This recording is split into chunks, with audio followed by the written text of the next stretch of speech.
The Delaware River had been running beside them for most of the afternoon by the time Ethan Miller admitted he had forgotten the bug spray. "You packed it," Sarah said. "I packed the camera batteries." "That is not bug spray." Daniel Brooks, driving, glanced at Ethan in the rearview mirror. "You know, for a guy making a documentary about being outdoors, you have a surprisingly strong relationship with indoor amenities." Ethan laughed and turned toward the window. They had left Philadelphia before noon, taking the familiar roads north toward the Delaware Water Gap. Ethan was 34 and worked freelance as a videographer, mostly corporate interviews, small commercial jobs, and occasional outdoor pieces that paid less than they should. Sarah, 31, taught elementary school and had spent most of the spring feeling as though she was constantly grading something. Daniel, 36, worked IT support for a regional company and had been talking for months about needing to get away from his phone. The kayaking trip had been Ethan's idea. 2 nights on the river, primitive camping, enough footage for a short outdoor documentary, and no cell service if they were lucky. At a gas station outside Stroudsburg, they bought coffee, ice, bottled water, and a replacement can of bug spray. Sarah held up the can in the parking lot. Problem solved. "Technically," Ethan said. Daniel pointed at him. "You owe us $7. "For what?" "For forgetting the first one." "That seems like a personal expense." They were still laughing when they loaded the ice into the cooler. By late afternoon, they had put in along the Pennsylvania side of the Delaware, carrying their dry bags and equipment down toward the primitive campsite. The river was unusually clear. From the bank, they could see stones beneath the surface several feet out, the current sliding over them in long, wavering bands. Trees crowded both sides of the water, their reflections breaking apart whenever a breeze crossed the surface. The opposite bank was New Jersey. It looked close enough to touch. Their campsite sat on a narrow patch of ground above the river, with trees behind it and water running continuously below. There was a fire ring, a rough place for the tent, and little else. It suited them. They spent the evening cooking over the fire. They talked about work. Sarah described a boy in her class who had apparently decided that glue sticks were a form of currency. Daniel complained about an executive who had called him at 7 in the morning because his laptop had stopped doing internet. Ethan showed them a rough sequence from the footage he'd shot that afternoon. The river made a constant sound below them. Not loud, just there. Around 10, they put away the food. Daniel checked the cooler twice. Ethan secured the dry bags. Sarah walked down to the river with a flashlight and stood for a moment looking across at New Jersey. "Beautiful," she said. Ethan raised his camera. "Don't." He lowered it. At 11:30, they were in the tent. The river continued beside them. At 12:17 a.m., Sarah woke Ethan. "Did you hear that?" He listened. At first, there was only the water. Then, faintly, from across the river, "Help me." Ethan lay still. Sarah whispered, "Someone said help me." Daniel was awake now too. They listened again. Nothing. Ethan unzipped the tent. "Hello?" His voice went across the water. No answer. Daniel came outside. "Could be somebody at another campsite." "There aren't supposed to be many people this close," Sarah said. "Doesn't mean there aren't." They stood quietly. Then the voice came again. "Please, help me." It sounded like a frightened adult man. Daniel immediately reached for his shoes. "We should check." "Where?" Ethan asked. "Across the river." "You're gonna swim across in the dark?" Daniel stopped. "No." They listened. The voice seemed to come from the opposite bank, perhaps somewhere behind the trees. Ethan walked several yards downriver. "Hello." The others followed. The voice came again. "Please, help me." Ethan stopped. Something bothered him. He looked at Daniel. "It's still there."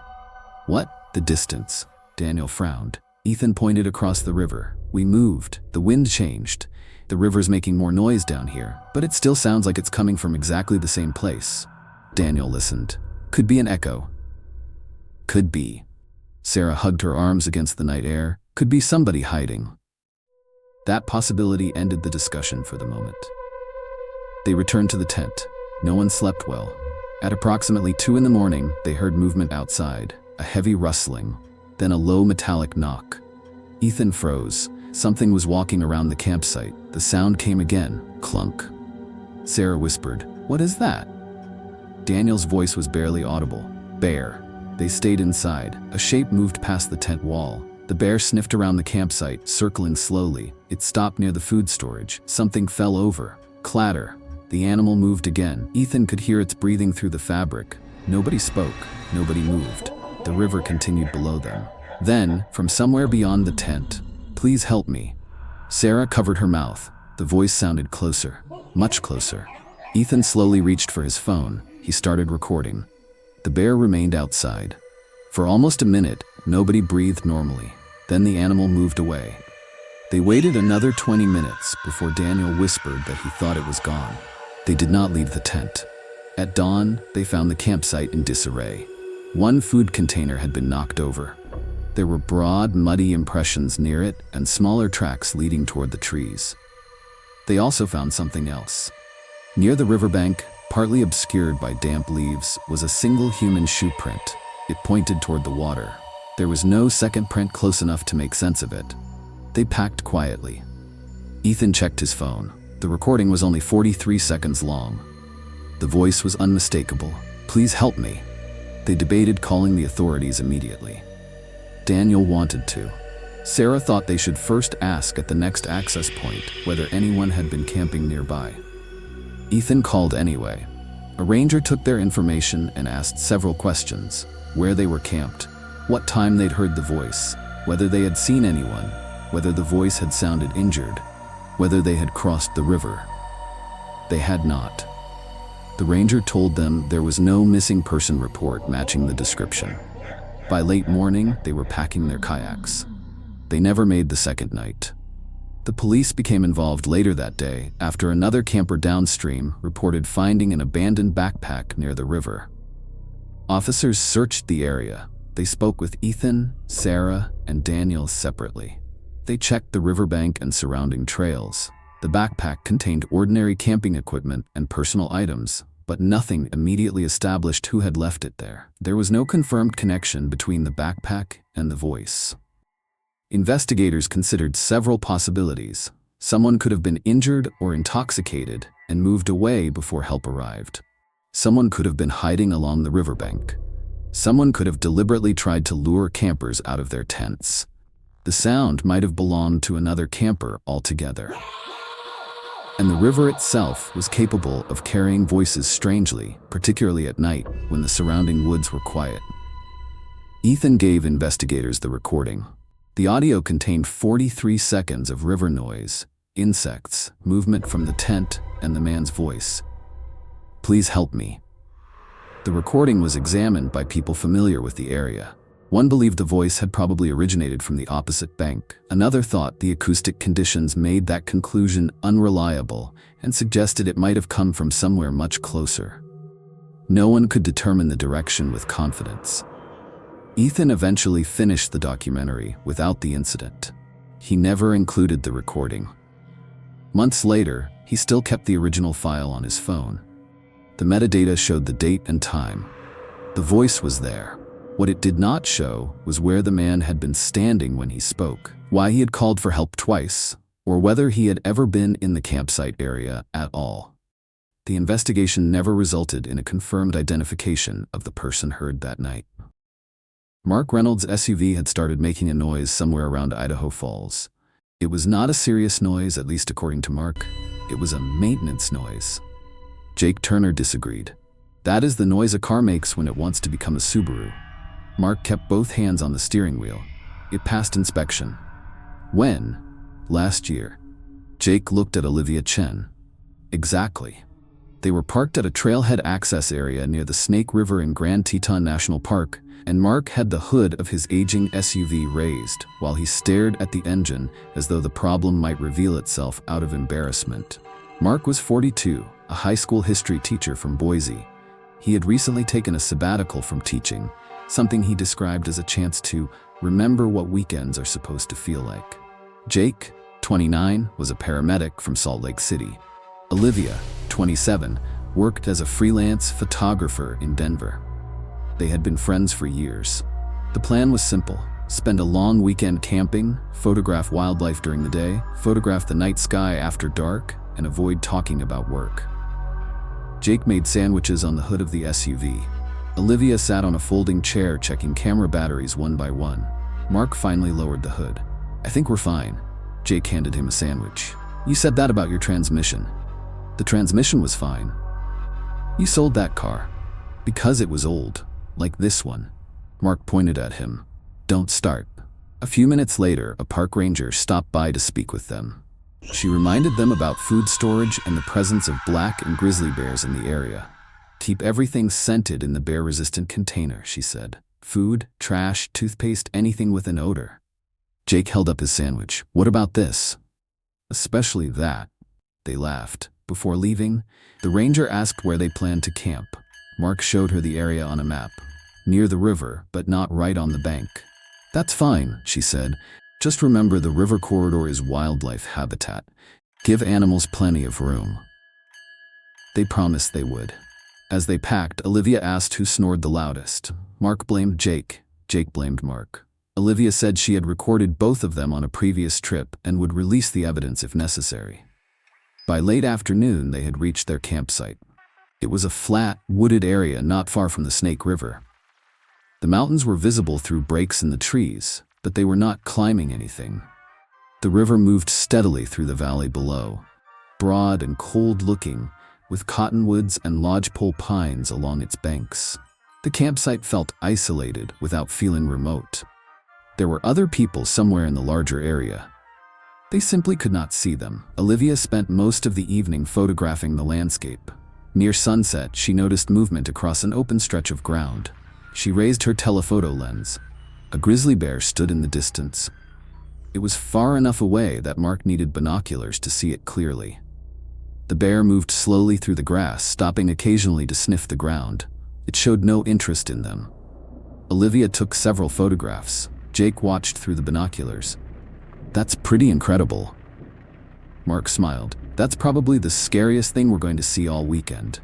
The bear eventually disappeared behind the trees. They cooked dinner, cleaned everything, and secured the food. After dark, they photographed the stars. The sky was exceptionally clear. For several hours, nothing happened. By midnight, the three of them were inside the tent. They talked quietly. Jake was the first to fall asleep. Mark heard Olivia whispering something, then silence. He closed his eyes. A few minutes later, he heard a sound outside. One step, pause. Another step, pause. He opened his eyes. The sound came again. One step, pause. Another step. Mark whispered, "Deer." Jake stirred. "What?" "Probably a deer." They listened. Something moved through the vegetation. The tent fabric trembled slightly. Then something pressed against the outside wall. A slow, steady pressure. Mark stopped breathing. Jake whispered, "Probably an animal." The pressure disappeared. Nobody moved. Several minutes passed, then 10. The footsteps began again. This time there was another sound. Something dragging across the ground, slowly, then stopping. Olivia's voice came from the darkness. "What is that?" "I don't know," Jake whispered. They listened. A branch snapped. Something took another step, then another. The sound moved around the tent. At one point, it stopped directly behind Mark's head.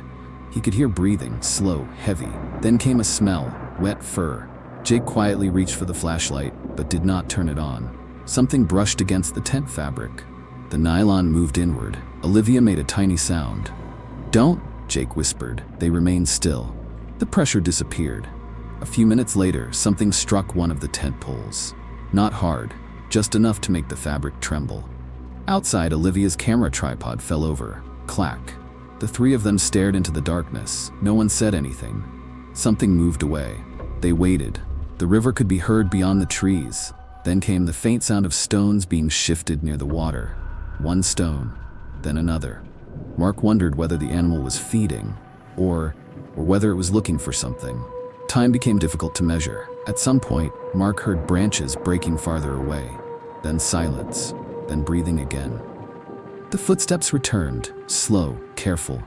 Something brushed the tent once more. The zipper on the tent door moved slightly. Not enough to open, just enough for the metal pull to make a tiny sound. Jake's hand closed around Mark's wrist. Neither of them moved. At approximately 3:30 in the morning, a human voice came from somewhere beyond the campsite. "Hey!" All three froze. The voice had been loud enough to be unmistakable. A few seconds passed, then another voice called, "Is anyone there?" Mark stared into the darkness. Jake's mouth was close to his ear. "Don't answer." Olivia nodded. They waited. No one spoke again. For nearly an hour, they remained awake. Eventually, exhaustion took over. When the sky began to lighten, they emerged. The campsite looked ordinary, until they saw the tree. There were fresh claw marks on the trunk. The soil around the food storage area had been disturbed. The tracks were difficult to interpret in the early light, but the ranger later confirmed that a grizzly had passed close to the campsite. The smell of wet fur suddenly made sense. The dragging sound might have been the bear moving through the brush. The stones near the river could have been disturbed by an animal. But 20 yards from the tent was a different kind of mark. A human boot print. One clear impression in damp soil. Mark stared at it. Jake crouched beside it. "That's not a bear." "No," Mark said. Olivia photographed it. They reported the incident. A ranger came to the campsite and examined the area. She agreed that the bear activity was plausible. The claw marks were consistent with a grizzly.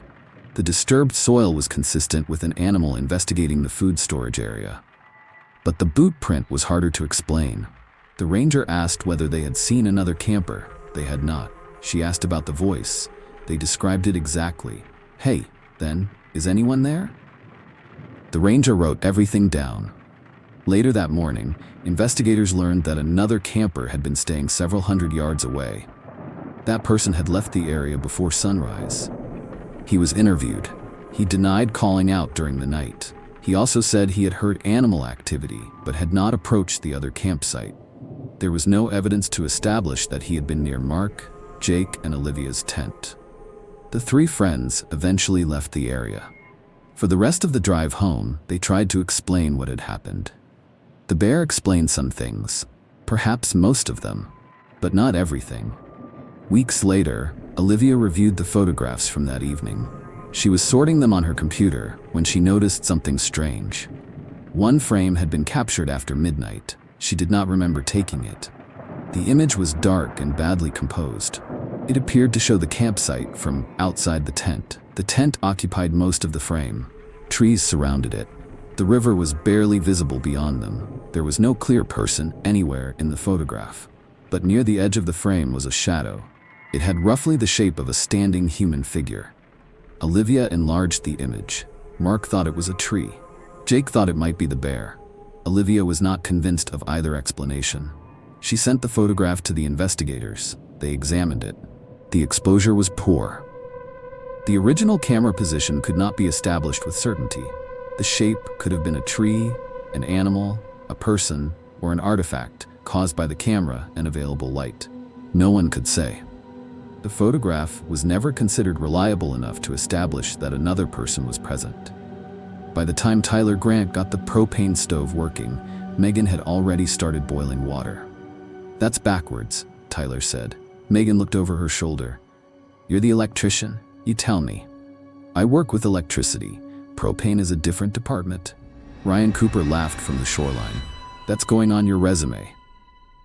Ryan had been fishing for almost an hour without catching anything. He stood ankle-deep at the edge of Lake Jocassee, casting toward the darker water, while Emma photographed the lake from beneath a stand of trees. It was a warm Saturday afternoon in early autumn. The four of them had driven from Charlotte for the weekend. Tyler was 38 and worked as an electrician on construction projects, which meant he spent a lot of time traveling. Megan, 35, was a nurse and had recently been working a run of night shifts that left her exhausted even on her days off. Ryan, 33, was Tyler's former college roommate. He worked in sales and had a talent for turning any conversation into a complaint about money. Emma, 30, was a graphic designer. The couples had agreed that they needed 2 days without phones, emails, schedules, or work. They had not yet succeeded. Tyler had checked his phone twice during the drive. Megan had answered one work message. Ryan had tried to send an email from the campground. Then the reception disappeared. "That's it," Emma said, holding up her phone. "No bars? Nothing." Ryan checked his. "One bar." He raised the phone above his head. "Come on." Tyler laughed. "You look like you're trying to communicate with a satellite." They settled into the campsite. Megan cooked pasta while Tyler watched the stove. Ryan continued fishing. Emma walked along the shore photographing the lake. The water was remarkably clear and dark, reflecting the surrounding mountains and trees. Across the lake, wooded slopes rose toward the North Carolina border. The afternoon sun turned the surface silver. They talked about ordinary things. Tyler and Megan discussed whether they could afford a larger house. Ryan complained about his mortgage. Emma asked whether they were serious about having children. Tyler said they were. Megan said they were thinking about it. Ryan joked about upcoming bills. Emma reminded him that he had recently bought a fishing kayak. That was an investment. That was a boat. It's an investment boat. By sunset, the conversation had become quieter. The lake seemed enormous. There were no nearby engines, no music, no traffic, only insects, wind through the trees, and the occasional sound of water against the shoreline. "This is weird," Ryan said. "What?" "How quiet it is." Emma looked across the lake. "I like it." "So do I," Tyler said. For the first time in weeks, Megan put her phone face down and left it there. After dark, Emma was taking photographs of the stars when she noticed a small white light across the lake. It was low and steady, a single point of light among the trees. "Someone's camping over there," she said. The others looked. Ryan picked up the binoculars. "I see it." "Flashlight?" Tyler asked. "Probably." They watched it for several minutes. Then the light disappeared. Nobody thought much of it. They returned to the fire. Hours passed. At some point, Emma looked across the lake again. The white light had returned. Same place, same brightness. "There's our neighbor," Ryan said. The light remained for perhaps 30 seconds. Then it vanished. At 1:17 a.m., Megan woke Tyler. "Did you hear that?" He listened. Across the water came a faint voice. "Help." Tyler sat up. Ryan was awake too. Emma pushed herself upright inside the tent. Nobody spoke. The voice did not come again. Ryan whispered, "Someone's out there." Tyler crawled outside and shone a flashlight toward the opposite shore. The beam illuminated trees, black water, nothing else. Megan stepped outside. "Call 911. Tyler checked his phone. No service. He walked toward the edge of the campsite. One bar appeared, then disappeared. Megan tried her phone. Nothing. "Try again," she said. Tyler did, still nothing. About 15 minutes later, the voice came again. "Help." This time, there was no question that it sounded like a woman. Megan immediately wanted to try emergency services again. Ryan suggested waiting until morning. "If there's someone over there, we're not going across in the dark." Megan stared at him. "Then what are we supposed to do?" "We can paddle over at first light." They listened. Nothing. The lake became quiet again. They returned to the tent. Around 3 in the morning, something moved outside. A metallic object fell. Ryan whispered, "My fishing bucket." They heard it roll several feet. Then something moved through the leaves, slowly. The trash bag disappeared. They discovered this only after hearing plastic being dragged away from the campsite. Nobody wanted to investigate. A few minutes later, there was a low rustling sound near the food storage area. Then silence. At dawn, they found the evidence. The trash bag had been dragged into the woods. There were tracks near the food container. The ranger who later examined them identified the animal as a black bear. It had been searching for food. The bear had not attacked them. It had not behaved unusually. It had simply found a campsite that smelled interesting. That explanation should have made everyone feel better. It didn't, because across the lake, they could now see something else. A small canoe. It was pulled up on the opposite shore. None of them had noticed it the previous evening. Ryan borrowed a kayak from another camper and crossed partway toward the opposite bank. The others watched from shore. The canoe was empty. Inside it was a wet sweatshirt and an empty plastic water bottle. No person was nearby. There were no obvious signs of an accident. The authorities were contacted. Rangers and local law enforcement searched the shoreline and checked available reports. There was no immediate missing person report matching the description of a woman calling for help.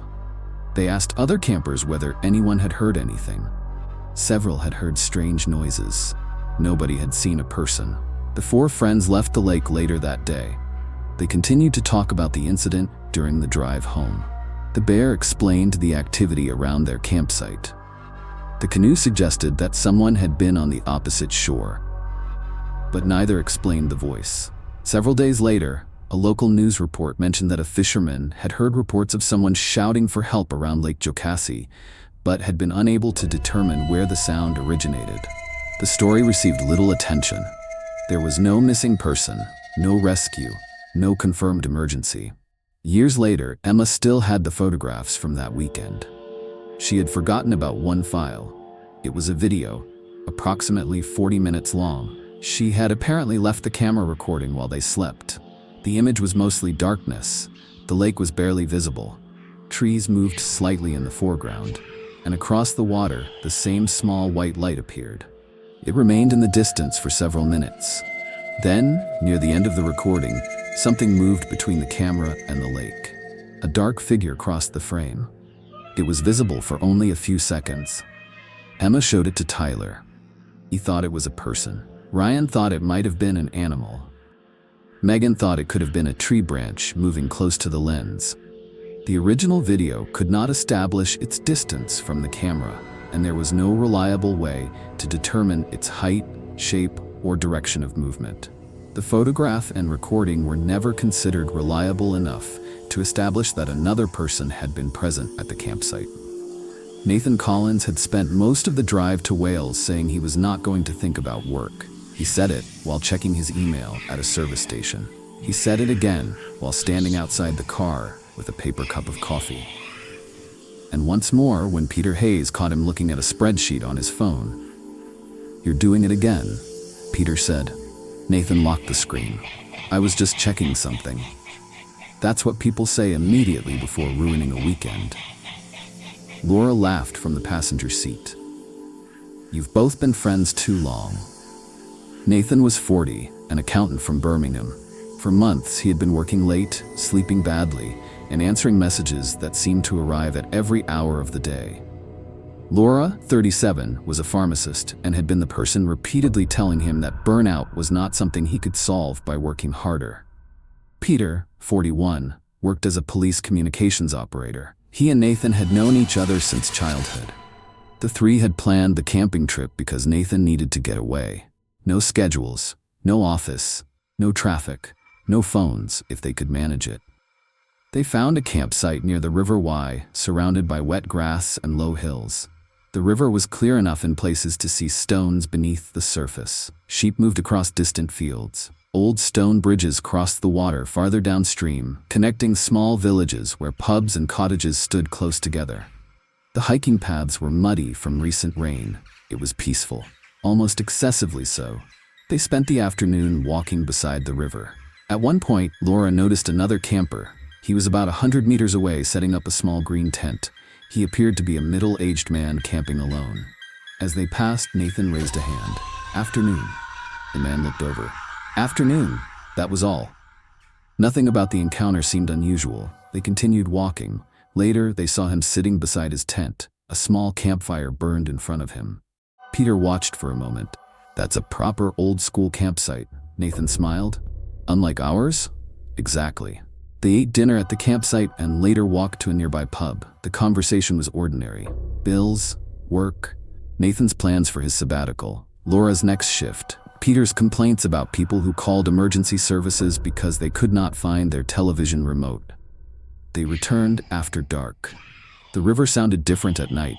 During the day, the water had been part of the scenery. At night, it seemed much closer. The constant flow filled the darkness beyond the tent. Around midnight, Nathan noticed the glow of the other camper's fire. Then it disappeared. He assumed the man had gone to sleep. At approximately 2 in the morning, Nathan woke suddenly. Someone was outside the tent. He could hear movement in the grass. Nathan held his breath. Then a man's voice came quietly through the tent fabric. "Sorry, can you help me?" Nathan's eyes opened fully. He turned toward Peter. Peter was awake. Nathan whispered, "Did you hear that?" Peter nodded. They waited. The river continued flowing. The man did not speak again. Nathan considered opening the tent. Peter shook his head. They remained where they were. After several minutes, there was no further movement. Eventually, exhaustion returned. At first light, they walked toward the other campsite. The tent was still there. Nobody answered when Nathan called out. "Hello?" Nothing. Peter called again. "Hello? You all right?" Silence. A pair of muddy boots stood outside the tent. A backpack was visible through the open entrance. Beside the tent was a cup of tea, half finished and cold. Laura stared at it. "He can't have gone far." Peter looked around. The campsite was quiet. No vehicle, no obvious trail, no person by the river. Nathan remembered the voice from the night before. They did not enter the tent. They contacted the local authorities. A search began. The initial possibilities were straightforward. The camper might have left voluntarily. He might have gone swimming. He might have become lost on one of the muddy paths. He might have encountered an animal. Wildlife officers later found signs of badger and fox activity near the campsite. Nothing indicated an attack.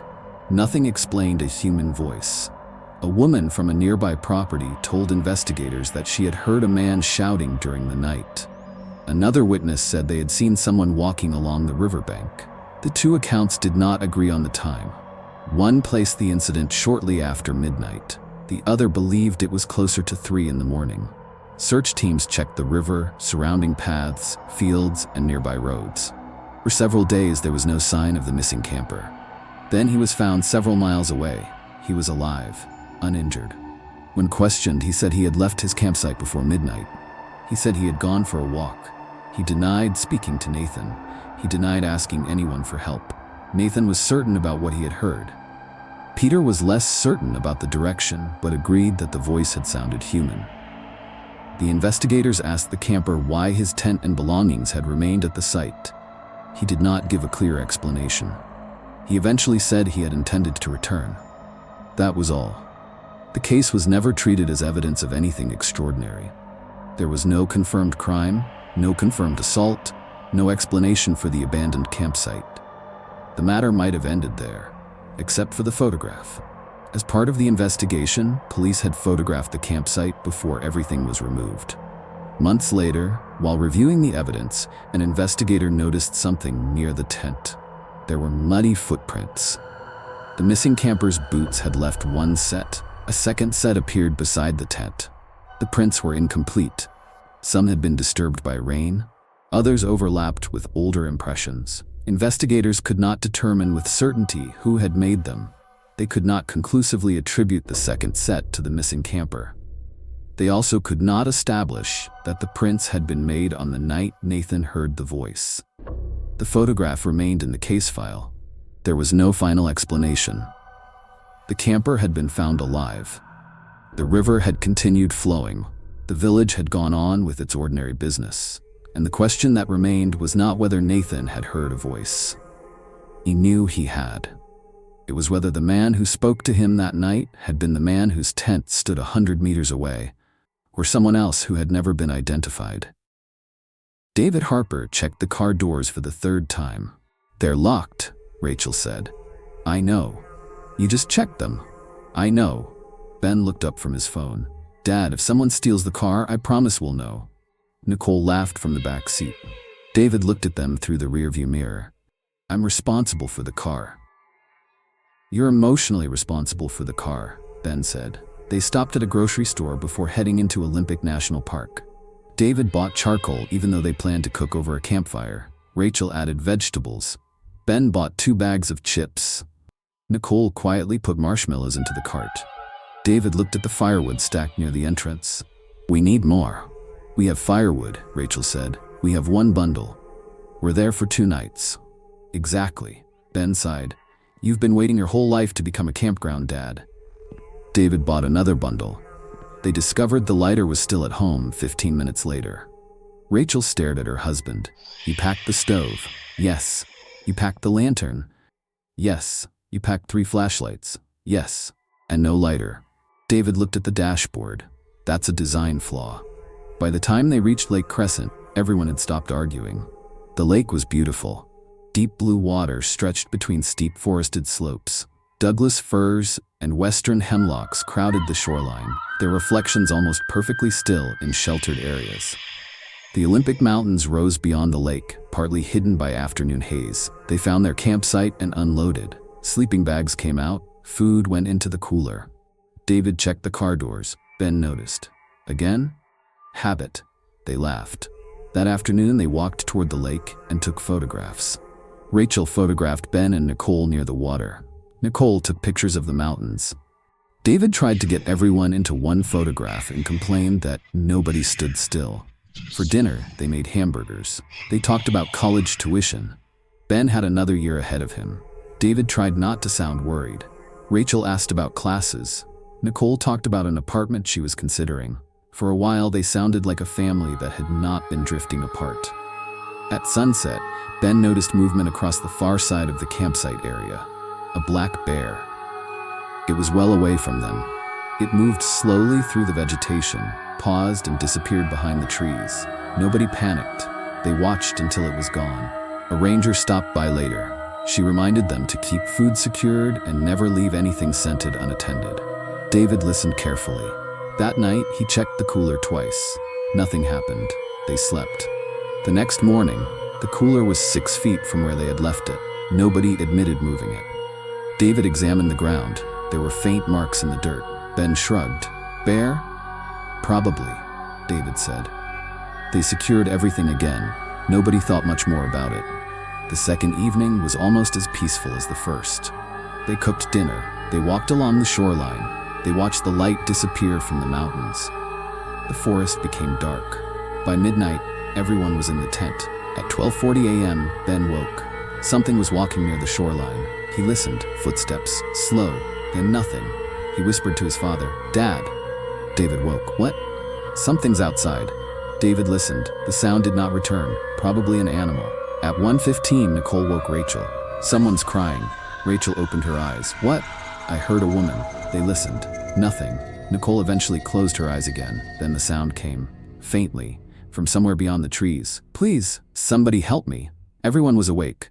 David reached for his phone. He dialed 911. The call connected, disconnected, then connected again. He explained where they were. The dispatcher asked whether they could identify the direction of the voice.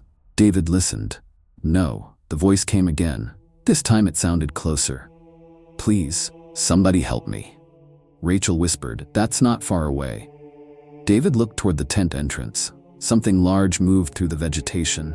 A branch snapped, then another. Ben heard water splash. Something had entered the shallows. They remained completely still. A few seconds later, everything stopped.